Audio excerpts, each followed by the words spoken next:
Buenas a todos.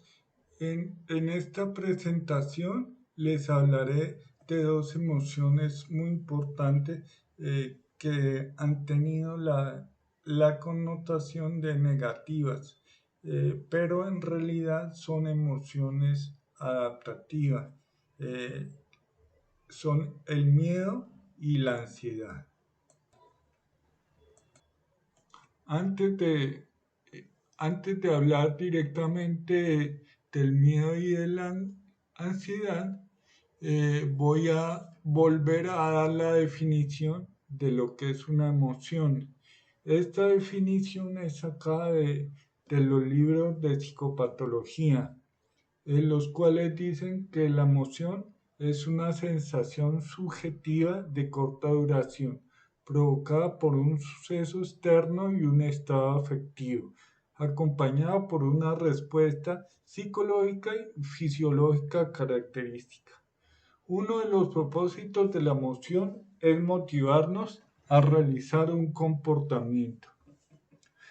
Cuando el ser humano tiene una vivencia o una experiencia determinada, eh, esta persona siente algo y ese sentido, esa sensación está acompañada de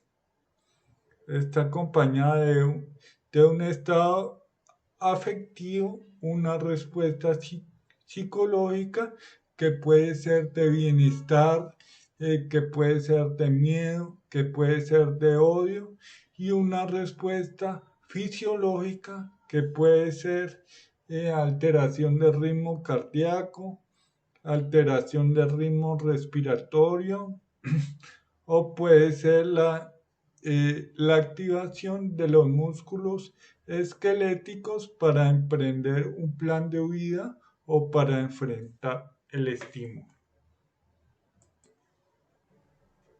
Después de esta definición de emoción, vamos a centrarnos en el miedo y la ansiedad. Las similitudes entre estas dos emociones son que el miedo y la ansiedad son respuestas funcionales que se caracterizan por reacciones displacenteras con síntomas fisiológicos y psicológicos.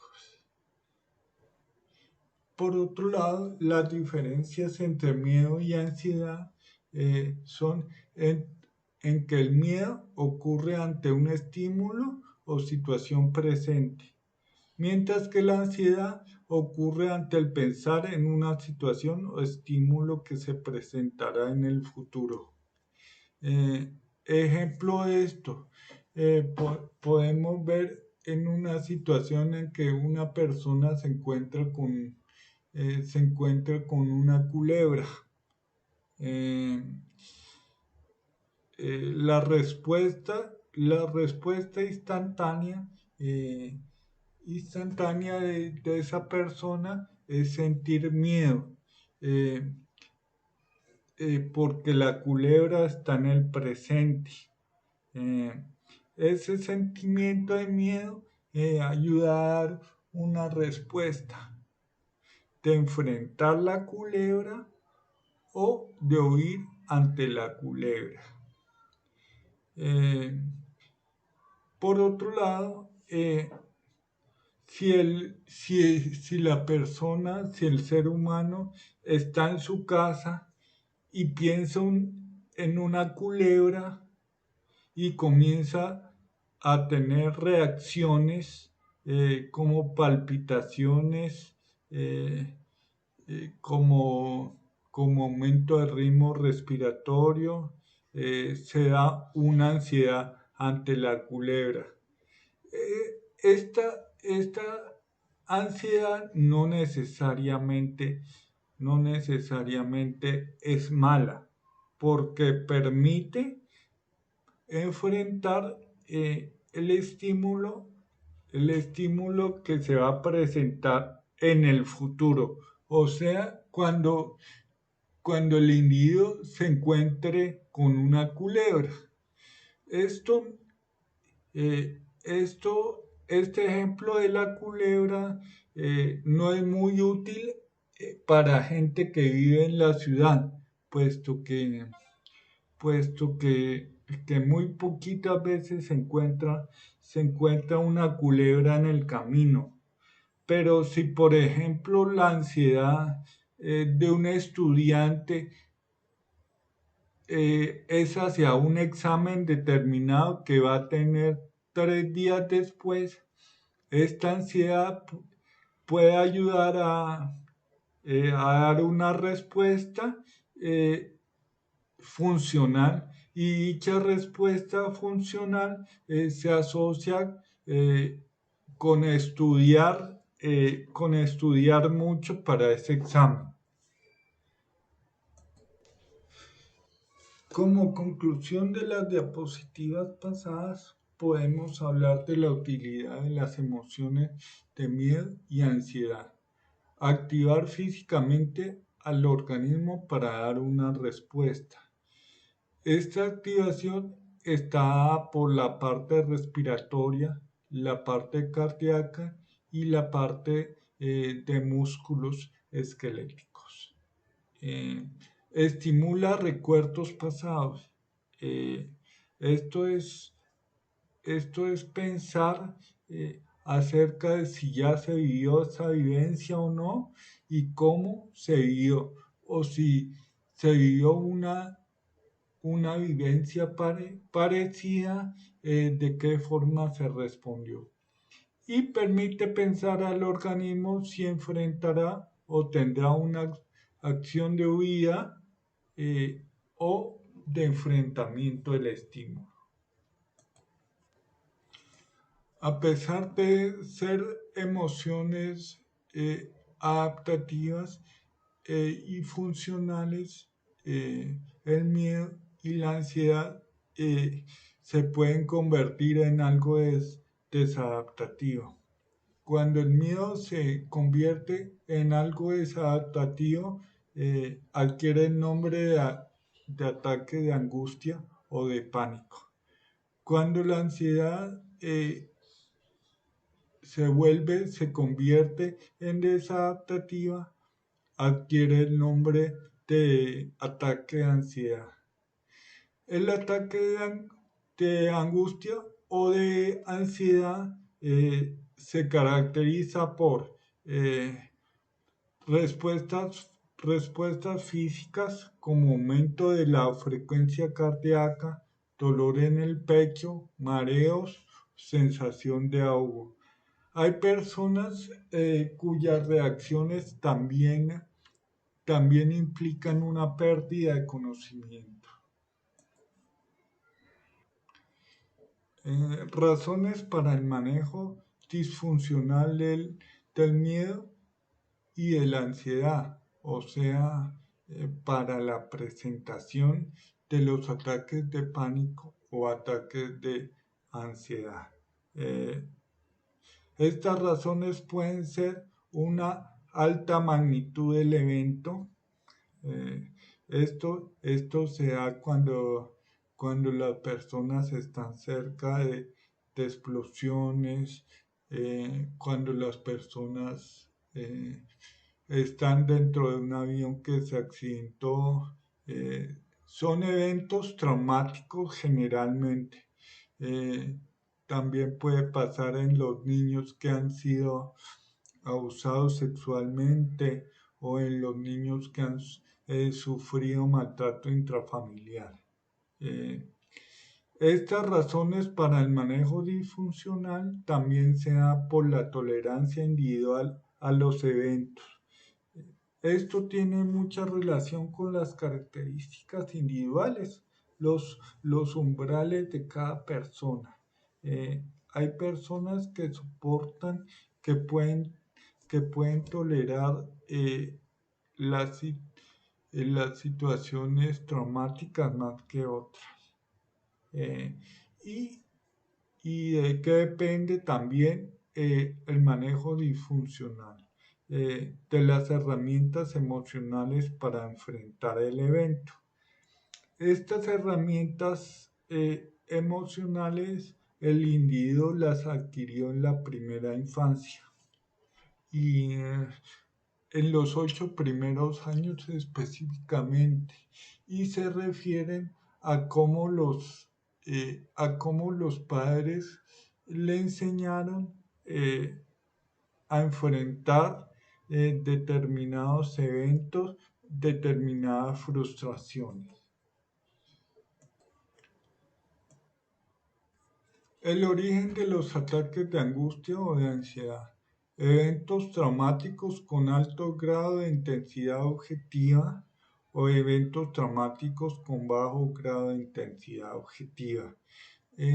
Los primeros ya los expliqué en la diapositiva anterior y se refieren a situaciones de abuso sexual, a situaciones de violencia intrafamiliar, a situaciones de guerra o a situaciones en que el estímulo, la intensidad del estímulo haya sido muy alta. O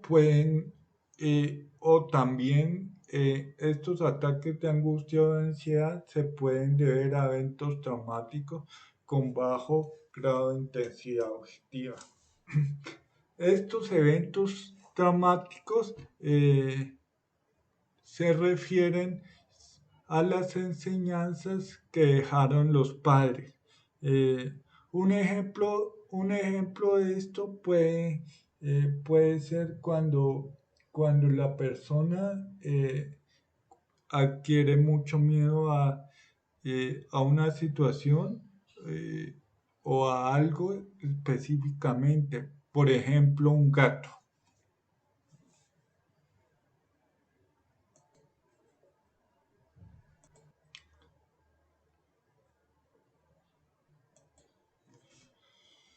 ¿Qué hacer ante un ataque de angustia?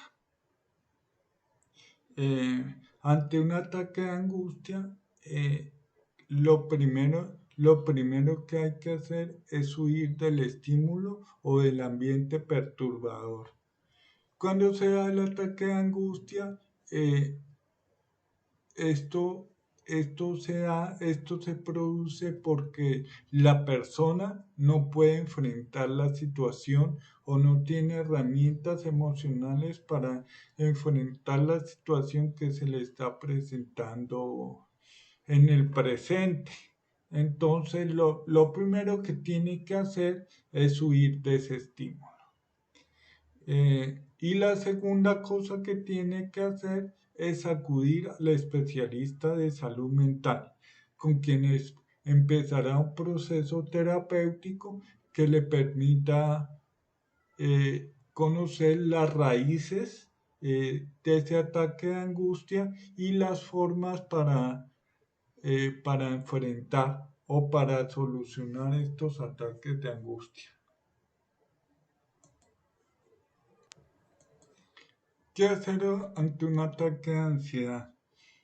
Cuando el individuo está pensando en una situación a futuro y ese pensamiento lo está intranquilizando, eh, produciéndole, produciéndole comportamientos de ansiedad, el individuo tiene que ejecutar técnicas de relajación, ubicarse en un lugar tranquilo y sentarse, pensar en otra cosa, pensar en recuerdos o lugares que produzcan tranquilidad y relajarse muscularmente.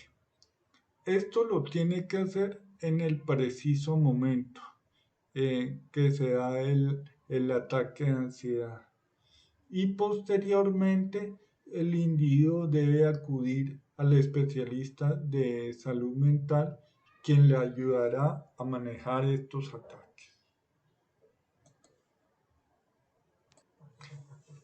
Esta breve exposición del miedo y de la ansiedad tenía como objetivo explicar los conceptos eh, y darles a entender que son reacciones, que son emociones funcionales que saber manejar.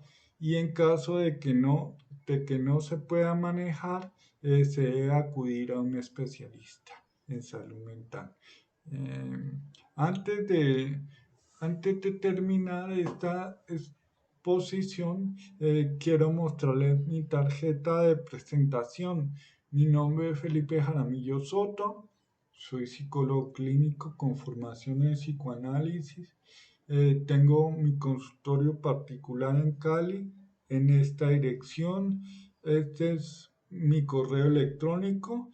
Mi número celular, hago consulta individual, de pareja, de grupos y hago formaciones en empresa sobre competencias blandas.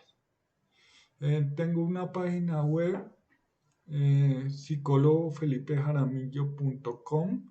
En esa página tengo un blog que lo nutro semanalmente de escritos de mi autoría sobre temas de niños, adolescentes, adultos jóvenes, adultos mayores, parejas, eh, también discusión de algunos textos, formación de competencias en niños y adolescentes.